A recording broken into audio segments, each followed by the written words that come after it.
¿Cuántos han orado y esperado en Dios en alguna ocasión? Para que todo el mundo levante la mano, ¿no? El Señor me dio una palabra fresca. Todavía el día de ayer en la noche estaba agregándole un poco a este mensaje. Y vamos a ver ciertos principios que estaban bien marcados en la vida del profeta Elías. Cuando lo tengan se ponen en pie, hermanos. Primera de Reyes, capítulo 17, verso 1 al 2.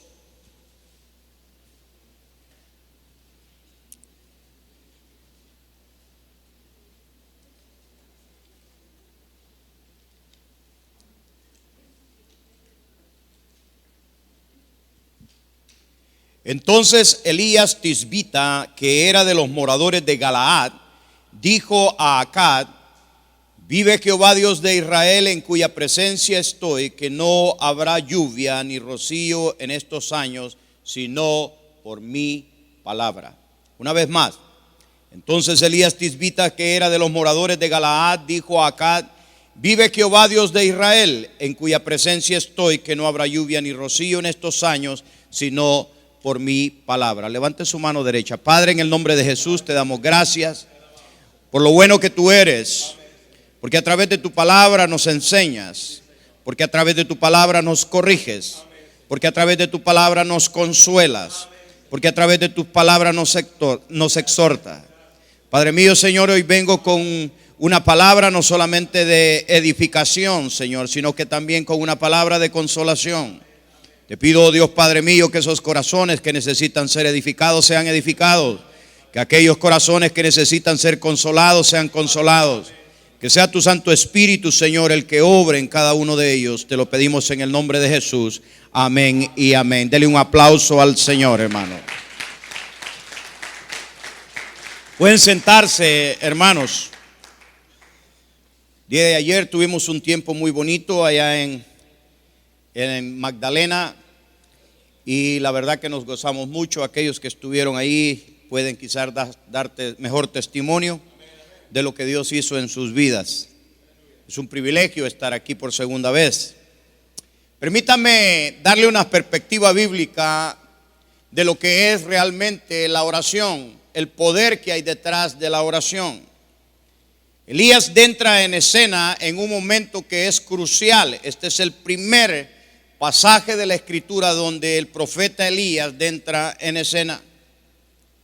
Al observar la vida cristiana, al observar los diferentes desafíos por los cuales nosotros tenemos que atravesar, me doy cuenta que hay muchos cristianos que, aunque creen en el poder de Dios, no experimentan la provisión de Dios. ¿Estamos aquí, iglesia?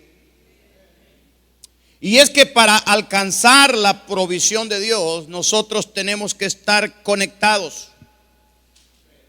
Tenemos que estar conectados a la fuente. Esto es parecido como cuando nosotros tenemos un refrigerador. Un día se me estaba descongelando el refrigerador y yo no podía entender por qué el refrigerador no estaba trabajando. Y mi esposa me dice: mira, mi amor, chequéame el refrigerador, que hay algo que está pasando acá. Y yo chequeando, hermanos, qué es lo que estaba pasando con el refrigerador, y me doy cuenta que era algo bien sencillo. El refrigerador no estaba conectado. Alguien jaló algo en la parte de atrás, hermanos, ha de haber sido alguno de mis muchachos, pero en un accidente desconectaron el cable en la parte de atrás y el refrigerador no estaba conectado y no había electricidad. Y si no hay electricidad, usted puede tener un refrigerador de 24, pies cúbicos con 3 gavetas y puede ser el mejor del año, hermanos, pero si no está conectado a la electricidad, ese refrigerador no trabaja. Lo mismo pasa en la vida cristiana. Cuando nosotros no estamos conectados, realmente usted no puede obtener aquello que Dios tiene para usted, porque no hay ese punto de contacto. El punto de contacto que Dios nos ha dado a nosotros es la oración. Diga conmigo: oración. En el libro de Isaías hay un pasaje en el capítulo 65, verso 24. Y observe lo que dice este pasaje. Les responderé antes que me llamen. Cuando aún estén hablando de lo que necesiten, me adelantaré y responderé a sus oraciones. ¿Cómo es esto? Que Dios se va a adelantar, que aún antes de haber hablado, Él va a responder a nuestras oraciones. Yo creo, amados hermanos, que Dios se adelanta a nuestras oraciones antes de que nosotros las pidamos, porque ya Él de antemano conoce nuestro corazón. Estamos aquí, iglesia. Y hay muchos que, aunque quizás tienen un corazón bueno, tienen buenas intenciones, necesitan de una manera u otra ejercitar esa fe que Dios nos ha dado, porque a cada uno nos ha dado una medida de fe, dice el libro de Romanos. Estamos aquí, iglesia. Y que a medida que nosotros oramos al Señor, nos conectamos con Él, entonces vemos a Dios obrando en nuestras vidas. Es para que le dé un aplauso al Señor.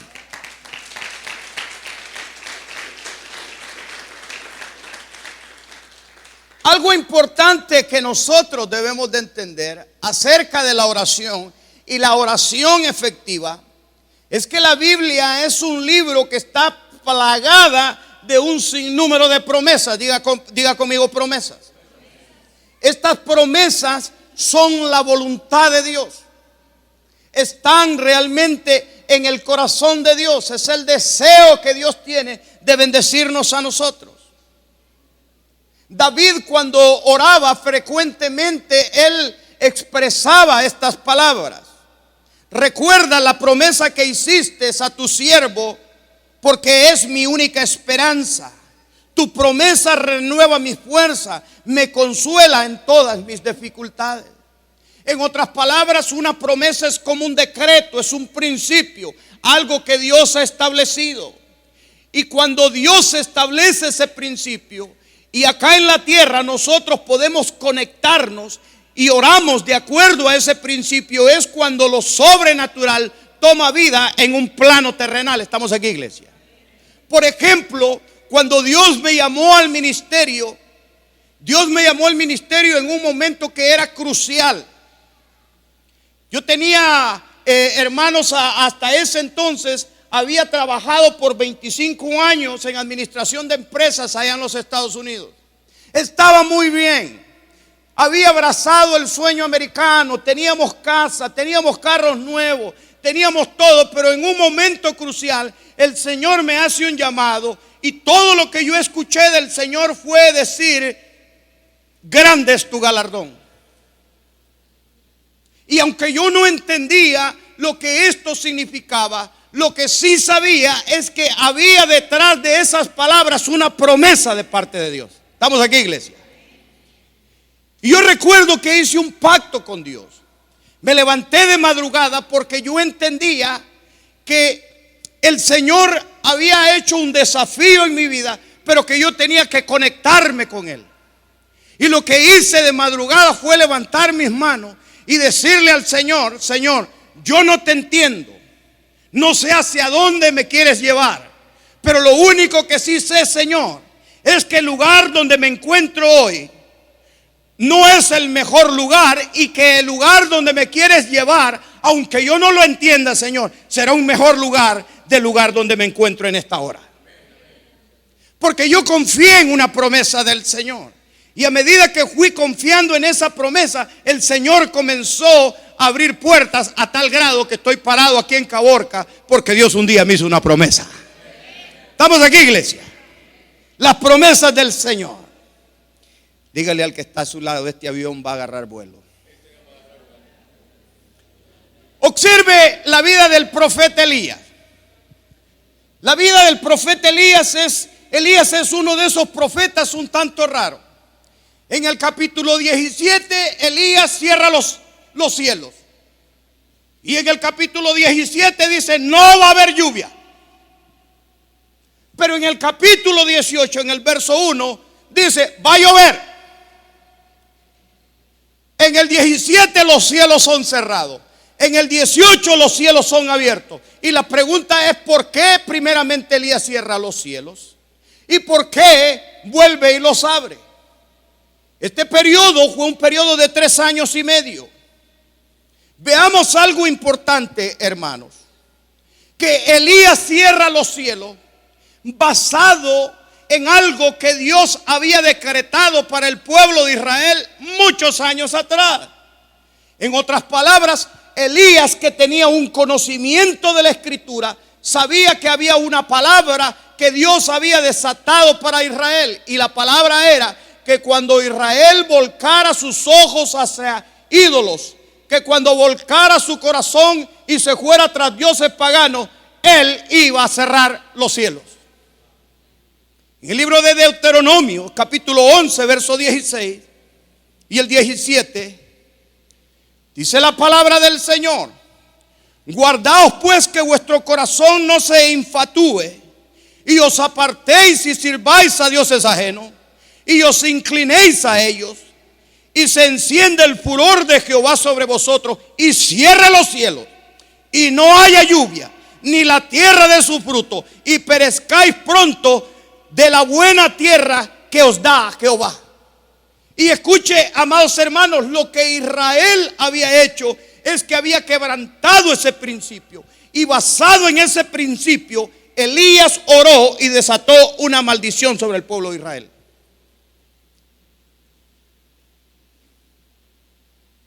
A mucho pueblo de Dios se les cierran los cielos.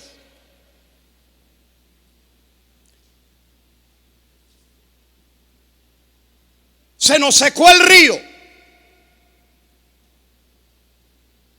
La bendición cesó. Pero si usted se echa una platicadita conmigo y abre su corazón, yo le puedo demostrar por la palabra y sin equivocarme que hubo un tiempo en el pasado que usted hizo una mala siembra. Porque todo lo que el hombre siembra, eso cosecha. Entiendo que a veces, aún caminando con Dios, nosotros podemos pasar escasez, pero no hambre. Nosotros podemos pasar por momentos difíciles, pero siempre la misericordia de Dios nos va a acompañar. Entendemos que hay un momento de prueba. No estoy hablando de esto. Estoy hablando muchas veces cuando el cielo se ha cerrado, pero se ha cerrado porque tú dejaste de un lado un principio. Dios no respeta personas, Dios respeta principios. Los principios son los que marcan la bendición y la maldición en la vida de un creyente. ¿Estamos aquí, iglesia? Deme una sonrisa, que los miro muy serio.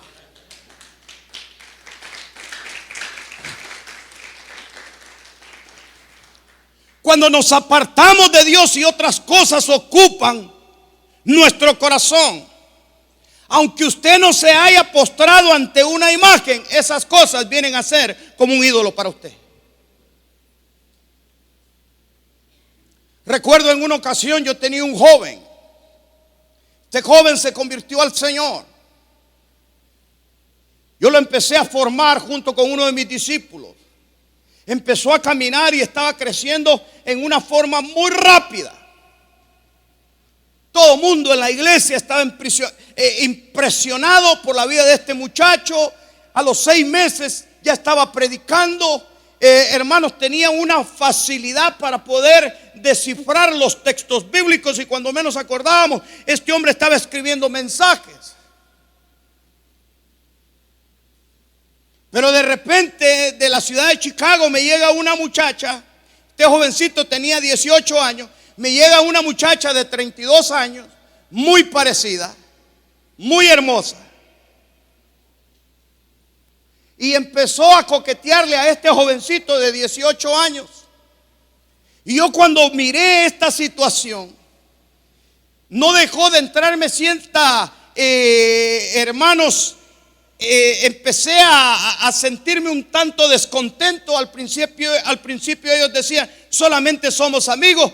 Pero de repente, hermanos, empiezan ellos a salir juntos.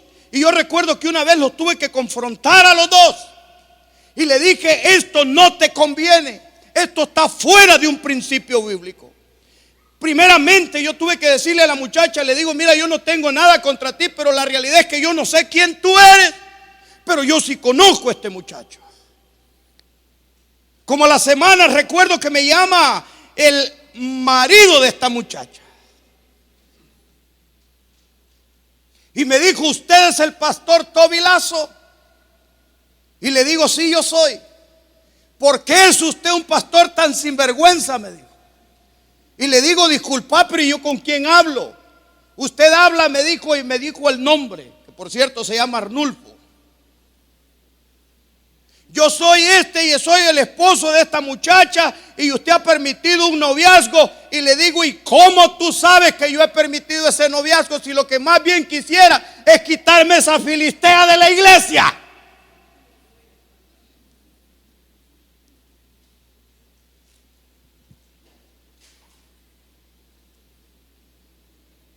Principios. Aquella mujer se volvió el ídolo de este muchacho. Le apartó el corazón de Dios. Y si supiera hoy en día cómo está ese joven, está viviendo de la patada. ¿Por qué? Porque nadie puede servir a dos señores. Elías tuvo que desafiar al pueblo de Israel. ¿Por qué cabilgáis? ¿Por qué tu mente está centrada en dos dioses? Si Baal es Dios, servirle a él. Pero si Dios es Dios, si Jehová es Dios, servirle a Jehová. Estaba el pueblo de Israel metido en el mismo problema en el cual mucho creyente hoy en día está metido. ¿Por qué? Porque se nos ha enseñado por mucho tiempo de que para ser cristiano lo que se necesita es simplemente venir a la iglesia. No, mi amado hermano, el hecho de que usted se meta al garaje no quiere decir que usted es carro. Ni que se vaya a meter al McDonald's quiere decir que usted es hamburguesa.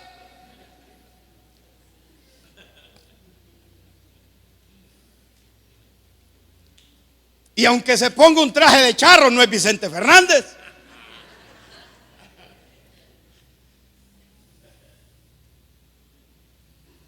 Cristianismo es un estilo de vida. Cómo caminamos, cómo pensamos, cómo nos comportamos, cómo guardamos los principios que Dios ha establecido en su palabra. Me dice amén a esto. Es para que le dé un aplauso al Señor.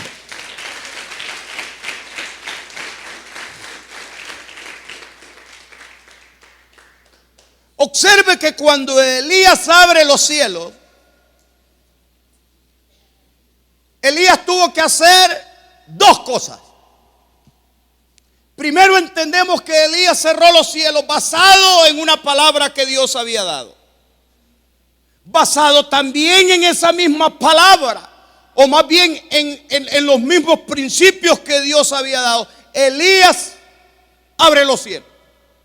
Libro de Deuteronomios capítulo 28 dice: acontecerá que si oyeres atentamente la voz de Jehová tu Dios para poner por obra todos estos mandamientos, vendrán sobre ti todas estas bendiciones y te alcanzarán.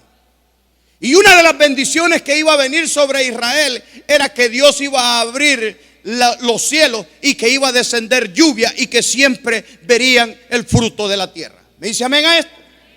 Basado en esa palabra, Elías, cuando se acercó a Acab, le dijo: Jehová va a llover, va a hacer que llueva sobre Israel.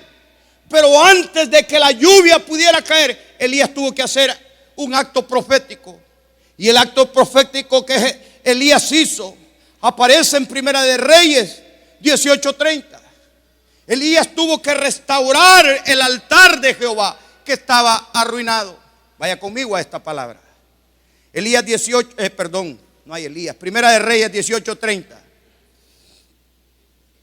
Entonces dijo Elías a todo el pueblo: acercaos a mí. Todo el pueblo se le acercó y él arregló el altar de Jehová que estaba arruinado. Oh, hermano, no hay nada más triste que ver en la iglesia gente reclamando bendición y reclamando presencia de Dios con un altar arruinado.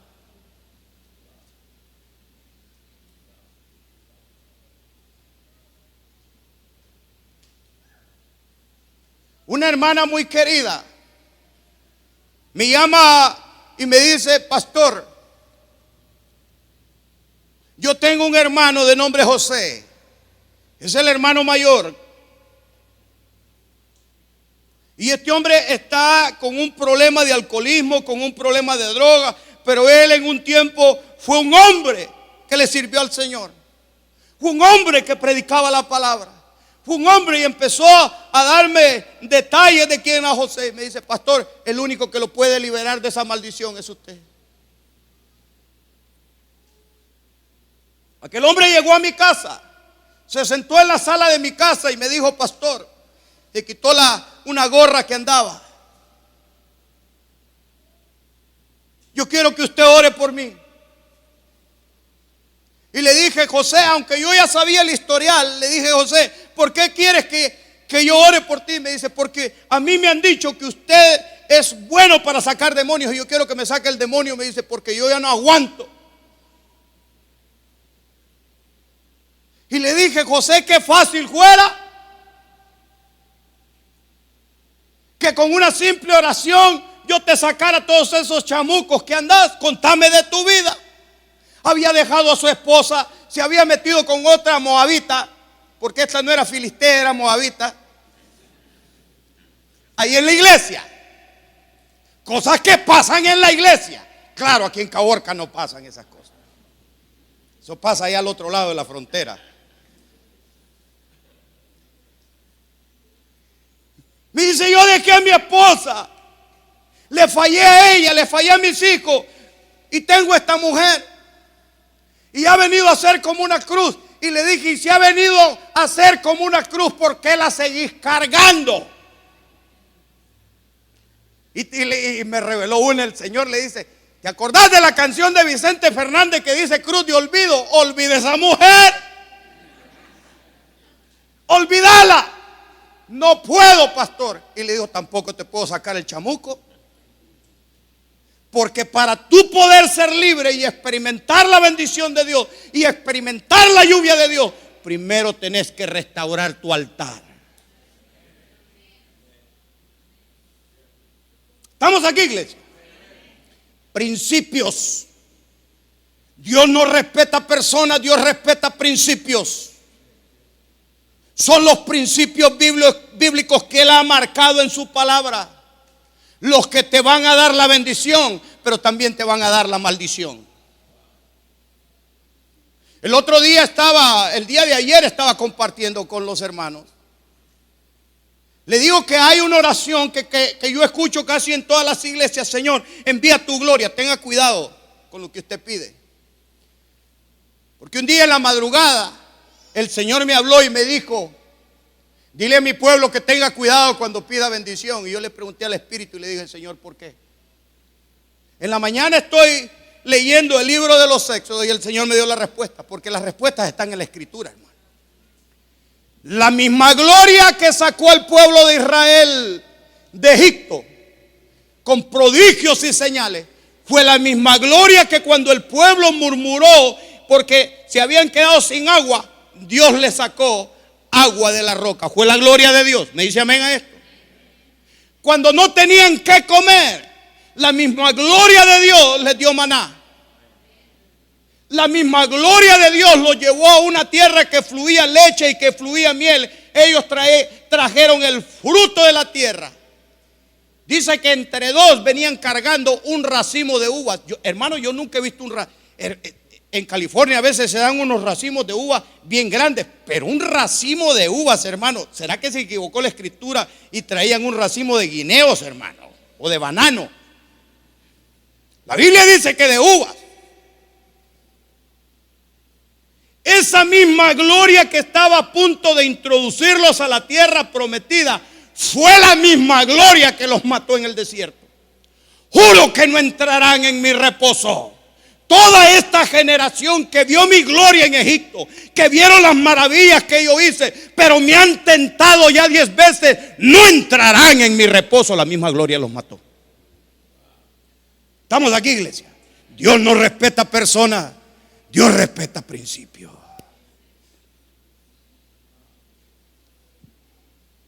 Elías tuvo que lidiar con la restauración del altar.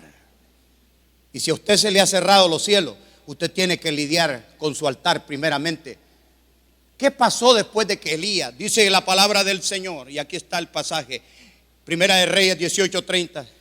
Entonces dijo Elías a todo el pueblo: acercaos a mí. Y todo el pueblo se le acercó, y él arregló el altar de Jehová, que estaba arruinado. ¿Cómo estaba el altar?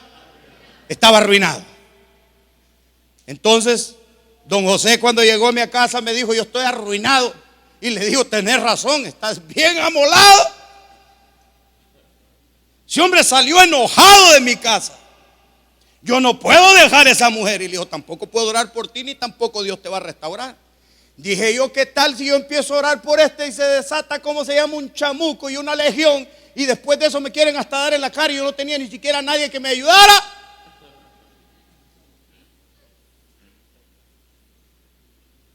La semana pasada llegó una persona pidiendo ayuda a la iglesia. Yo llego a la iglesia y me dice: ahí está un señor esperándolo. Lo saludo. Me dijo: yo me llamo Luis, necesito hablar con usted. Fuimos a la oficina. Me dijo: pastor, yo estoy pasando por una situación difícil. Mi mujer es creyente, me dice, pero yo le he hecho la vida de cuadritos y ahora yo creo que ha caído una maldición sobre mi vida, me dijo. Yo no soy cristiano, pero ella sí, me dice. Y prácticamente ahorita estamos en la calle, pastor, me dice. Y yo necesito que usted me preste $140.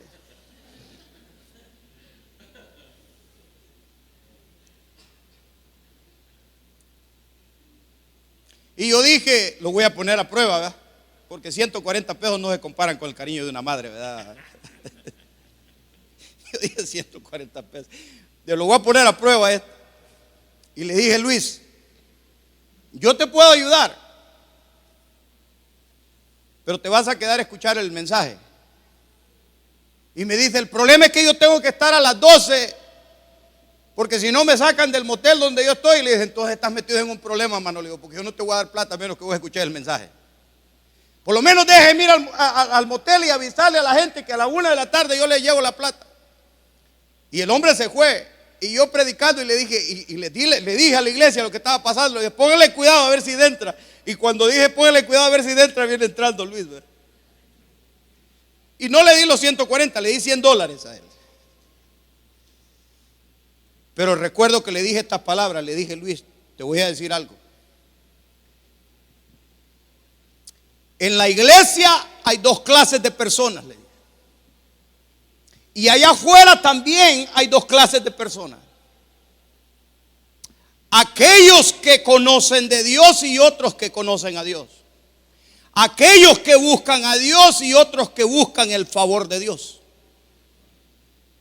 ¿A qué grupo perteneces tú? Y aquel hombre me dijo: no sé. ¿Cómo no, hombre? No me vengas con cuentos, si sabes, hombre, le dije.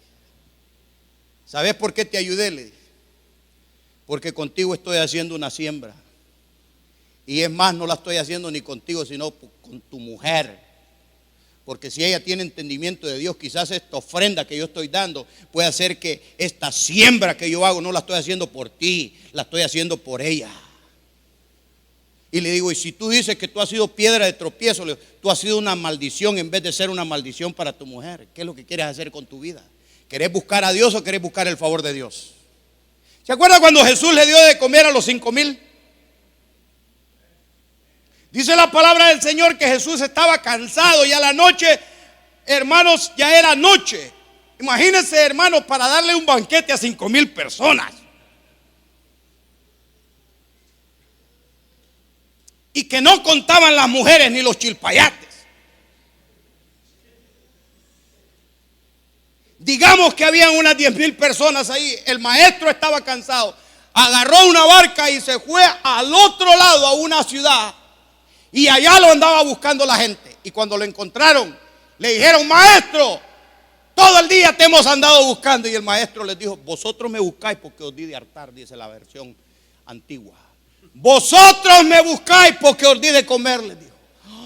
Quiere decir que hay gente que busca el favor de Dios y hay otros que están buscando a Dios. ¿Cuántos vinieron buscando a Dios esta mañana? Dele un aplauso fuerte al Señor.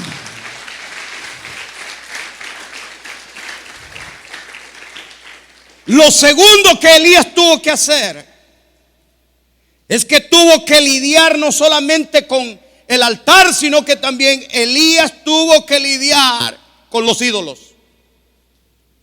Después de que Elías restauró el altar, dice la palabra del Señor que fuego descendió del cielo y quemó el holocausto.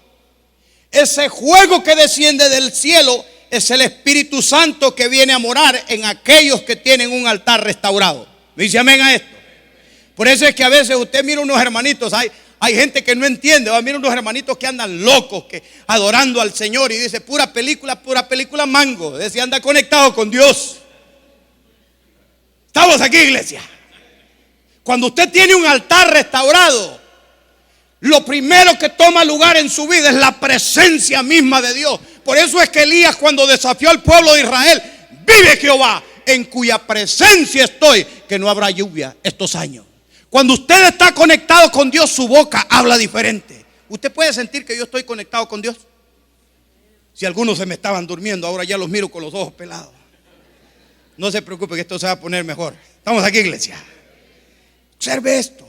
Elías tuvo que lidiar con el problema de la idolatría. Y cuando descendió fuego del cielo, después le dijo al pueblo de Israel: agarren esos 450 profetas de Baal. ¿Y qué hizo Elías? Los mató a todos, hermano.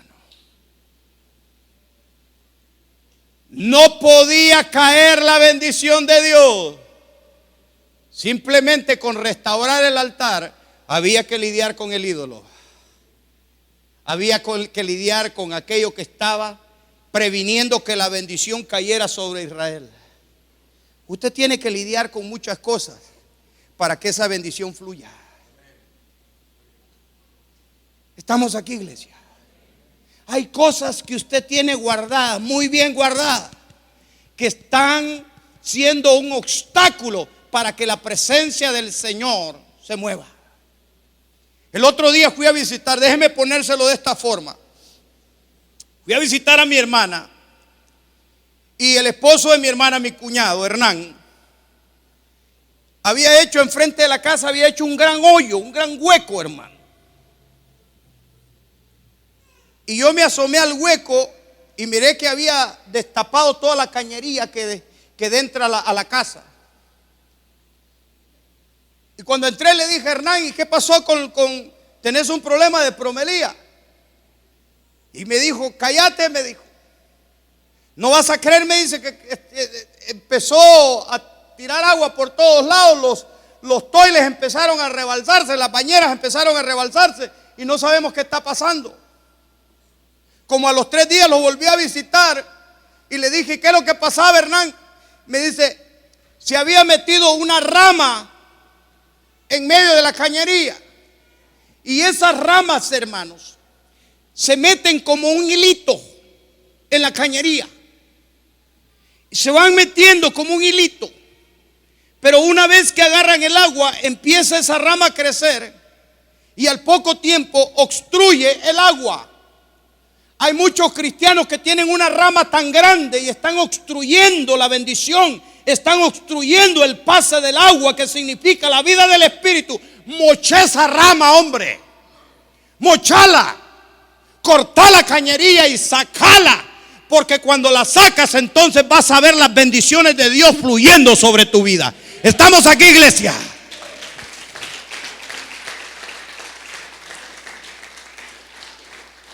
Entonces Elías dijo: prended a los profetas de Baal para que no escape ninguno. Y ellos prendieron y los llevaron a Elías al arroyo de Sison y ahí los desgolló. Ahí les mochó la cabeza. Móchele la cabeza a eso que está obstruyendo, amados hermanos, que la bendición fluya sobre su vida. Dele un aplauso al Señor. Observe lo que toma lugar. Un pueblo que era idólatra, viendo todo el pueblo, dice, se postraron y dijeron: Jehová es Dios, Jehová es Dios. El pueblo tuvo que reconocer que Jehová era Dios para que la lluvia descendiera. La lluvia nunca va a descender hasta que nosotros reconozcamos que Jesús es Dios. Oh, hermano, si yo le contara experiencia tras experiencia tras experiencia de las bendiciones que Dios ha derramado sobre mi vida, sobre la vida de mis hijos. El otro día llegó mi hijo mayor y como que se quería llenar, se levantó el cuellito y dijo: Dari, papá, me dijo, me están saliendo unos trabajos, me está saliendo esto, me está saliendo lo otro, y me dice, estoy ganando aquí, estoy ganando allá, y me dice, y después me dice él, todo lo que yo he aprendido estos años me está sirviendo. Y yo por dentro estaba diciendo, digo, este cipote, me daban ganas de pegarle una cachetada.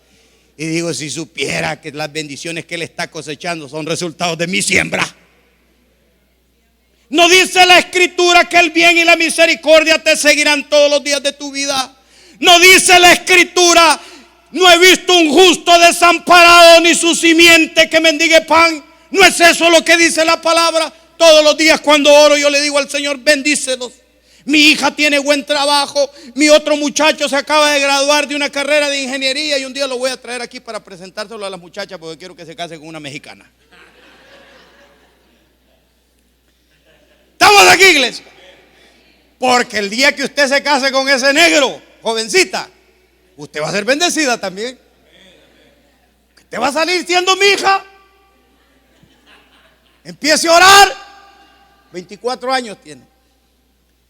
Así es que empiece a meter aplicaciones de 18 para arriba. Estamos aquí, iglesia. Hermano, déselo fuerte al Señor, hermano.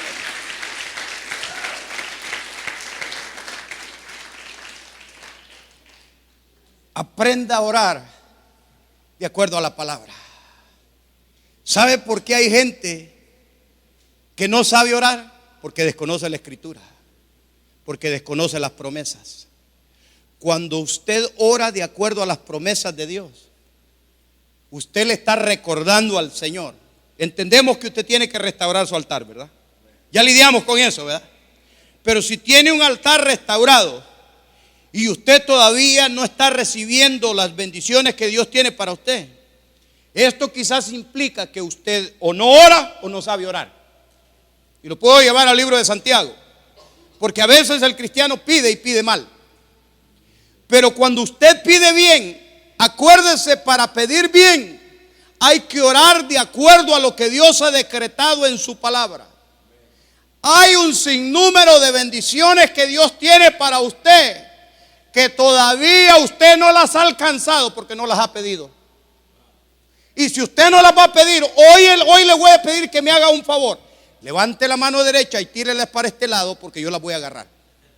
Allá viene uno, allá viene otro. Tírelas para acá, hermano, yo me las llevo. ¿Usted no las quiere? Se las voy a regresar, mire.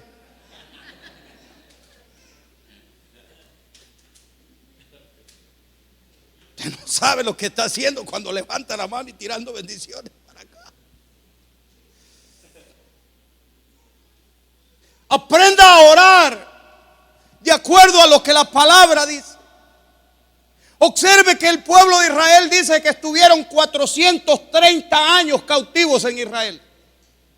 Le voy a hacer una pregunta a aquellos que conocen Biblia. ¿Cuántos años fueron los que Dios le dijo a Abraham que serían cautivos en Egipto?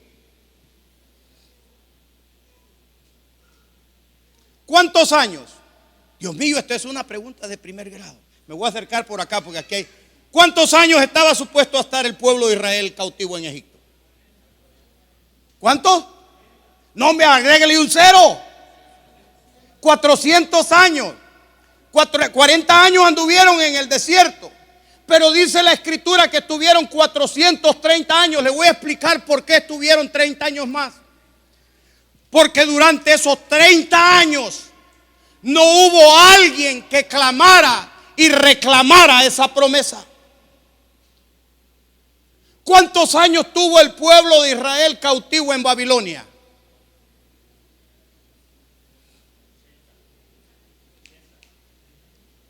Bájale 10, hombre. 70 años. ¿Cuántos años estuvieron entonces cautivos ellos? 70 años. Pero estuvieron cautivos 70 años porque había un hombre de nombre Daniel que él sabía y él oró. Dice la escritura, en el año primero de su reinado, yo Daniel miré atentamente los libros, los números de los años que habló Jehová al profeta Jeremías, que había de cumplirse las desolaciones de Jerusalén en 70 años. Y volví mi rostro a Dios, el Señor, buscándole en oración, en ruego, en ayuno, cilicio y ceniza. Y en 70 años el pueblo de Israel salió. ¿Sabe por qué? Porque Dios lo había decretado.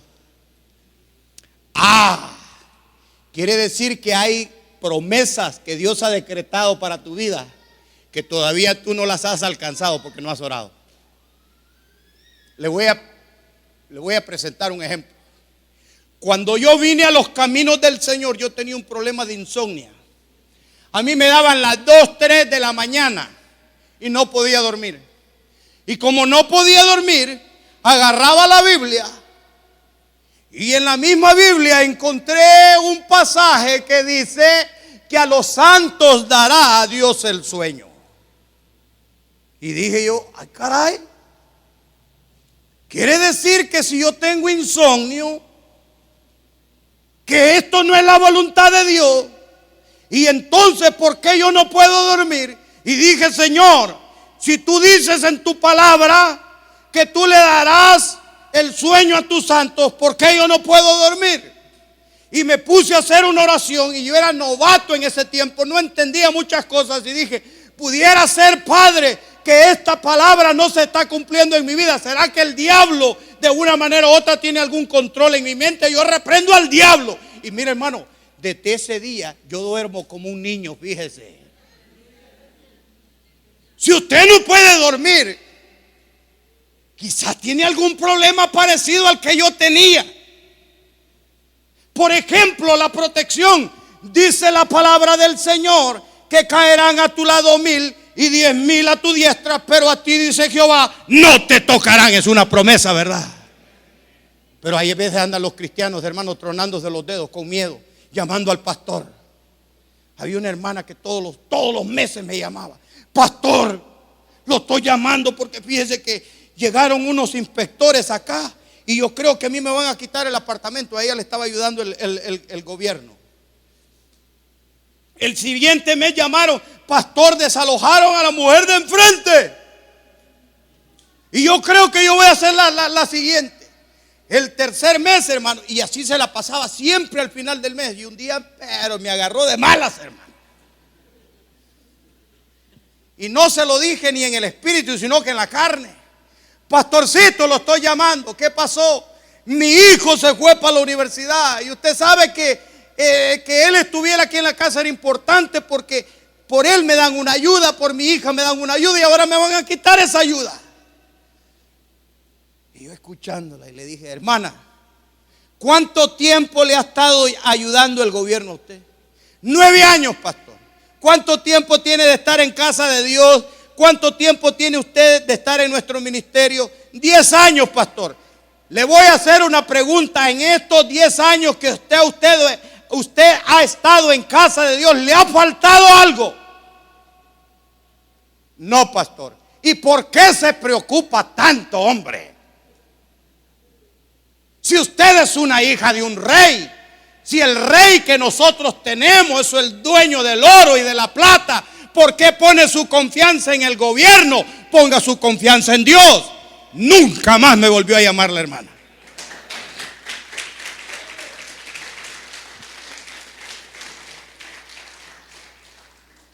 Caso cerrado. Me la acaba de revelar el Señor. Estamos aquí, iglesia. Qué bueno es el Señor. Mire, hermano, siento un gozo tan grande que me dan ganas hasta de bailar merengue, hermano. Dios es bueno. ¿Cuántos creen que Dios es bueno? ¿Qué es lo que has estado esperando para el Señor? ¿En quién está tu confianza? Yo le pudiera contar testimonio tras testimonio de gente. El diablo le va a querer robar a usted, pero el Dios siempre lo va a bendecir. Voy a contar otro testimonio. ¿Quiere escuchar testimonio?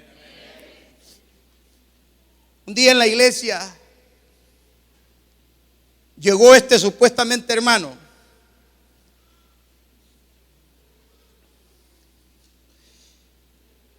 Empezó a ser constante en la iglesia, empezó a salir conmigo, íbamos a hacer visitas.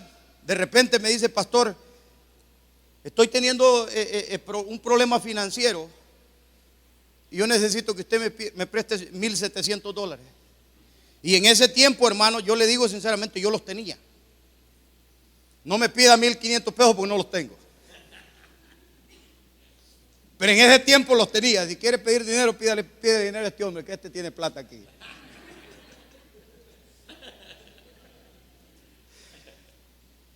Y en la noche como que yo me puse a pensar, le iba a prestar los 1,500, $1,700. Y me dice mi esposa: prestarle solo 500. Y a veces hay que hacerle caso, hermano, a la ayuda idónea, ¿verdad? Prestarle solo 500. Y yo también estaba medio, y le presté solo $500. ¿Me va a creer, hermano, que le presto ese dinero? Y ese hermanito se desapareció. Y lo llamaba, y lo llamaba, y lo llamaba, y lo llamaba, y nunca me contestaba.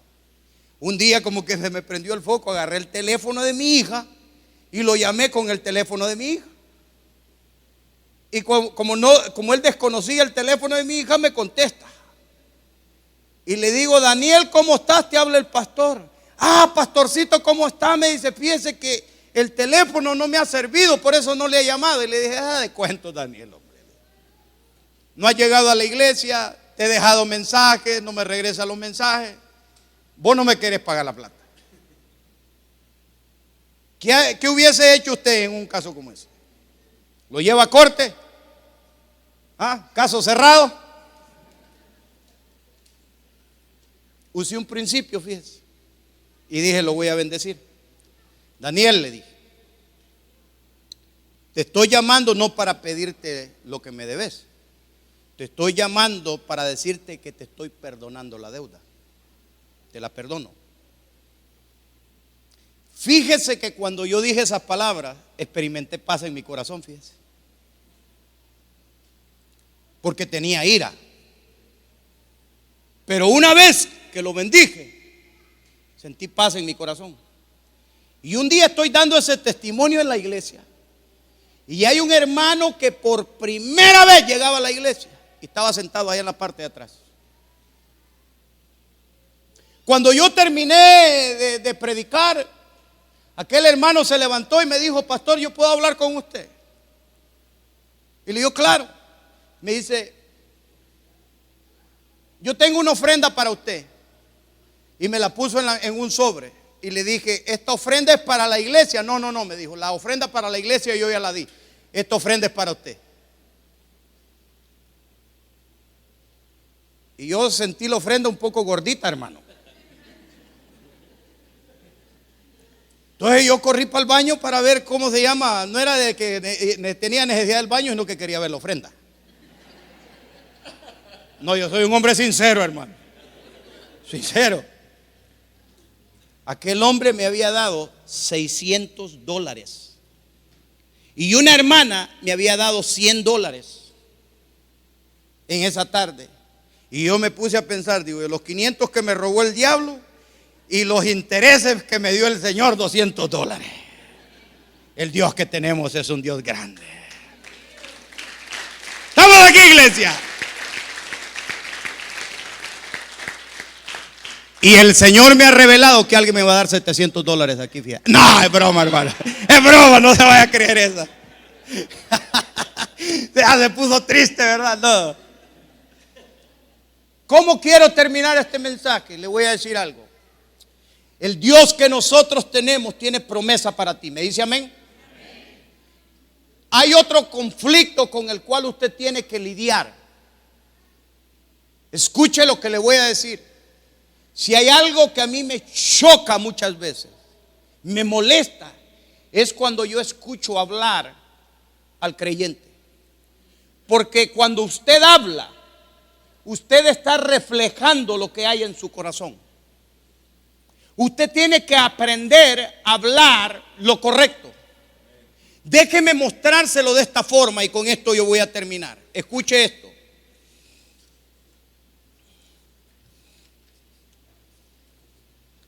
Cuando Elías cuando cierra los cielos, Dios llevó a Elías a un arroyo y estaba debajo de un enebro.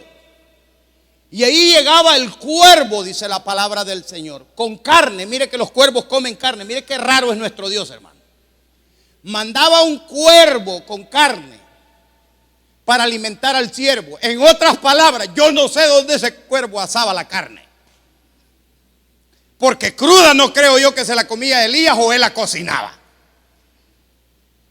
Vamos a decir que Elías la cocinaba, ¿verdad? Pero dice la escritura que pasado un tiempo se le secó el río. Y ojo a esto, cuando usted camina en la perfecta voluntad de Dios, cuando usted, su corazón está pegado a Dios, cuando usted camina en su presencia y se te seca el río, es porque Dios te quiere llevar a un mejor lugar. A Elías se le secó el río, pero Dios quería llevarlo a un lugar mejor. Y Dios le dijo al profeta, le dijo, en el verso 9 al 15 le dice: levántate, vete a Sarepta de Sidón y mora ahí. Y he aquí yo he dado orden allí a una mujer viuda que te sustente. Entonces él se levantó y se fue a Sarepta. Y cuando llegó a la puerta de la ciudad, he aquí una mujer viuda que estaba ahí recogiendo leña. Y él le llamó y le dijo: te ruego que me traigas un poco de agua en un vaso para que beba. Yendo ella para traérsela, él la volvió a llamar y le dijo: te ruego que me traigas también un bocado de pan en tu mano. Y ella respondió: vive Jehová tu Dios que no tengo pan cocido, solamente un puñado de harina tengo en la tinaja y un poco de aceite en una vasija. Y ahora recogía 2 leños para entrar y prepararlo para mí y para mi hijo, para que lo comamos y después nos dejemos morir. Elías le dijo: no tengas temor, ve, haz como has dicho, pero hazme a mí primero de ellos una pequeña torta cocida debajo de las cenizas y tráemela. Y después harás para ti y para tu hijo, porque Jehová Dios de Israel ha dicho así: la harina de la tinaja no escaseará, ni el aceite de la vasija disminuirá, hasta el día en que Jehová haga llover sobre la faz de la tierra. Entonces ella fue e hizo como le dijo Elías, y comió él y ella y su casa por muchos días. Dios le dice a Elías, observe que aquí hay un principio, le voy a dar una palabra profética. Andate a Sarepta de Sidón y ahí hay una viuda, la cual yo he preparado para que te sustente. Cuando Elías llega a la entrada de la ciudad, se encuentra con la viuda recogiendo leña y le dice: dame de comer, porque Elías sabía que ya Dios había dado una palabra. Pero ¿cómo es esto que la mujer no tenía nada que darle? Yo no tengo nada que darte. Yo lo único que tengo es un poquito de harina y un poquito de aceite, y me iba a hacer un pedazo de pan para yo comérmelo con mi hijo y después nos íbamos a morir. Quiere decir que Dios había desatado una palabra, pero estaba esperando que el siervo confesara con su boca. Cuando usted tiene una promesa de parte de Dios y usted confiesa con su boca, creyendo en lo que Dios ya le ha prometido, es ahí cuando usted hace ese punto de contacto con Dios. ¿Estamos aquí, iglesia? Usted tiene que aprender no solamente a orar, usted tiene que aprender también a hablar. Hay gente que demuestra una fe, pero no una fe positiva, sino una fe negativa, porque todos tenemos fe. ¿Estamos aquí, iglesia? Pero muchas veces lo que escucho de los labios de los creyentes es algo negativo. Hermano, pudiera yo pasar mucho tiempo más diciéndole de cosas que yo dije en el pasado que se están cumpliendo hoy en día. Estamos aquí, iglesia. En Aguascalientes una jovencita me dijo: pastor, yo tengo una palabra para usted. Vienen días tremendos en su vida, pero si usted pasa la prueba, Dios va a desatar una unción mayor sobre su vida. Y esos años vinieron en el año 2008, el año 2009, el año 2010, el año 2011. Hermanos, y yo diciendo: Señor, esa muchacha me dijo un tiempo, pero ese tiempo todavía no ha terminado. Yo quiero decirte que ese tiempo terminó, y la unción en mi vida y la revelación profética ha sido mayor. Porque cuando Dios desata una palabra y tú la crees en tu corazón y tú hablas de acuerdo a aquello que Dios te prometió, entonces se cumple en tu vida. Dale un aplauso al Señor.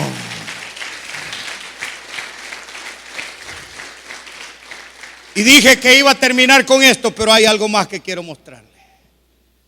Cuando tú le oras al Señor basado en algo que Él ha prometido y todavía no se ha cumplido, sé persistente. Sé persistente. ¿Se acuerda Jacob cuando estaba peleando con el ángel? Soltame, que ya amanece. Y Jacob estaba, hermano, como decía el hermano José Alfredo, amaneció otra vez entre tus brazos. ¿Se acuerda de esa alabanza?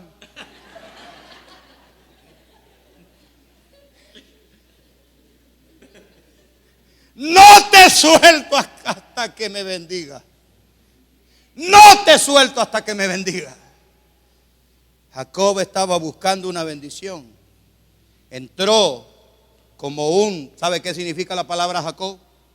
Usurpador o tramposo. Entró como un tramposo y salió como Israel, alguien que pelea con Dios y gana.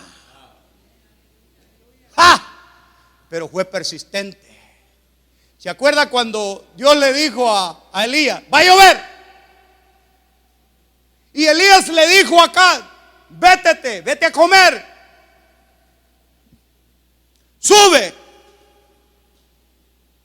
anda a comer. Pero Elías se fue al monte Carmelo a estar a solas con Dios, porque aunque Dios había desatado una palabra, todavía necesitaba un hombre aquí en la tierra que creyera esa palabra. Y Elías se fue, y dice la palabra del Señor que poniendo la cabeza sobre las rodillas, mire que viejo tenía un cuerpo elástico, hermano. Yo le digo que usted haga la prueba a ver si es verdad que puede poner. Yo que hago ejercicio 3 veces a la semana, no sé cómo le hizo el viejo, pero la escritura dice que el viejo puso la cabeza en medio de las rodillas. Haga la prueba, hermano, levántese. Algunos están tan gorditos, hermano, que le va a pegar aquí, ¿verdad?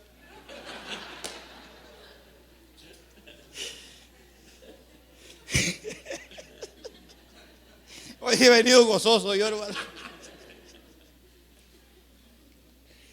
Pone la cabeza sobre las rodillas. ¿Sabe por qué puso la cabeza sobre las rodillas? ¿Sabe por qué se fue a solas? Hermano, en medio del bullicio, muchas veces usted no puede escuchar la voz de Dios.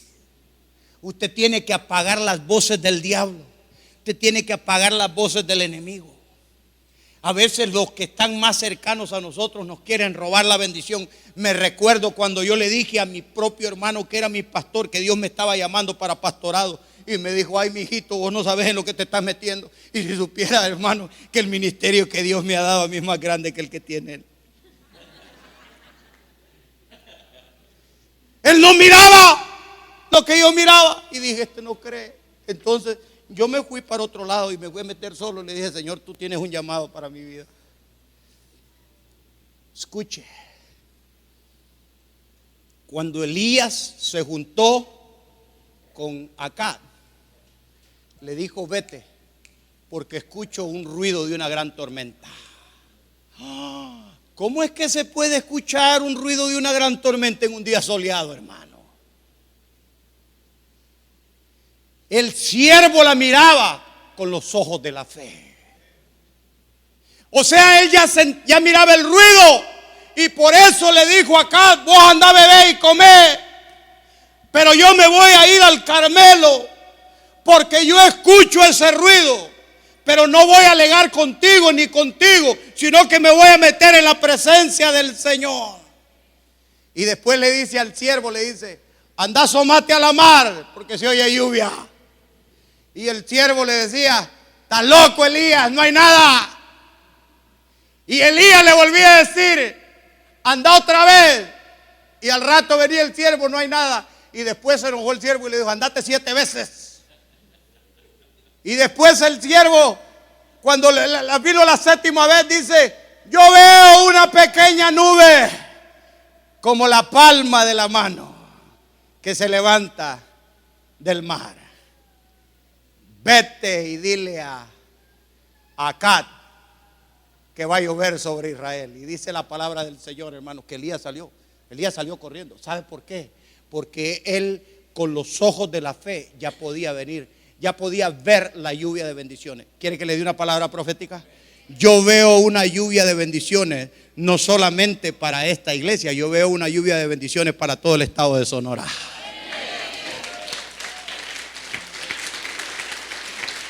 Yo veo hombres que van a caminar en el temor de Dios, profetas que se van a levantar, hombres que van a marcar la historia. ¿Estamos aquí, iglesia? ¿Lo miras tú? Dime qué tienen tus ojos. ¿Miras tú con los ojos de la fe? ¿Puedes ver una bendición con los ojos de la fe? Hoy en día mi esposa y yo estamos cosechando bendiciones que son el resultado de siembras pasadas, fíjese. Siembras que nosotros hicimos en el pasado y hoy las estamos cosechando. El Dios que nosotros tenemos es grande. Póngase en pie, hermano.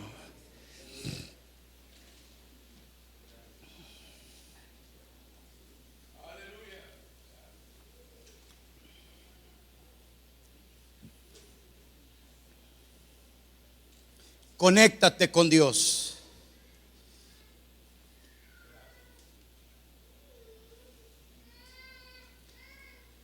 Acércate a Él. Sé persistente en la oración. Limpia tu altar.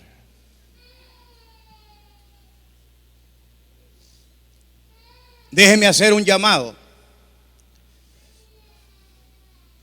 El primer llamado es a aquellos que quieren limpiar el altar porque se dan cuenta de que la bendición de Dios ha cesado sobre sus vidas.